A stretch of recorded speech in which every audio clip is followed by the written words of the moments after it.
बरेली में भारतीय किसान यूनियन अराजनैतिक की ओर से किसानों की समस्याओं को लेकर जोरदार प्रदर्शन किया गया।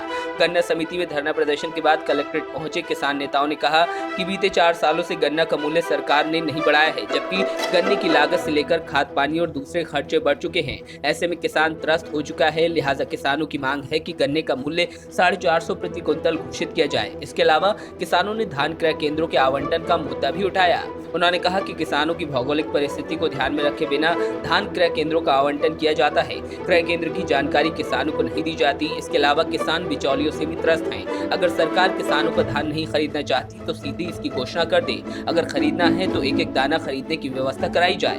मैं गजेंद्र सिंह भूजल, जिलाध्यक्ष भारतीय किसान यूनियन।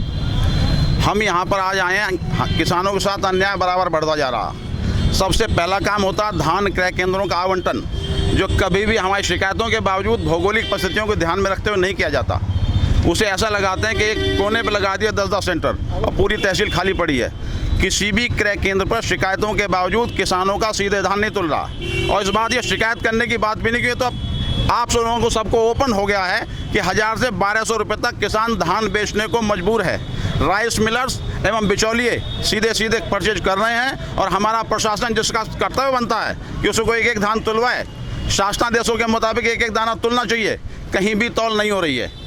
क्रय केंद्रों की सूची किसानों को नहीं पता कहाँ क्रय केंद्र लगे हैं, क्योंकि कभी भी किसी भी समाचार पत्र में आप लोगों के माध्यम से भी आपको भी सूचित नहीं किया जाता होगा कि वो लिस्ट नहीं छपती है कहाँ कहाँ क्रय केंद्र लगे हैं। क्रय केंद्रों की लिस्ट जब तक किसानों को नहीं पता है, वो किसी से पूछता कहाँ क्रय केंद्र, कुछ पता नहीं चलता।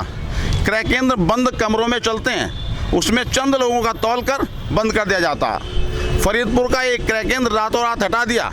वहाँ के एसडीएम साहब से पूछा गया, उन्होंने कहा हमारे संज्ञान में नहीं है। एसडीएम तहसीलदार के संज्ञान में नहीं है तो क्रय केंद्र हट कैसे गया? एडीएम साहब ने उसे हटा दिया। हम ये कहने हैं कि किसानों का धान अगर नहीं खरीदना तो खुलेआम से कह दीजिए धान नहीं खरीदा जाएगा। खरीदना है तो एक एक दाना खरीदने की व्यवस्था कराई जाए।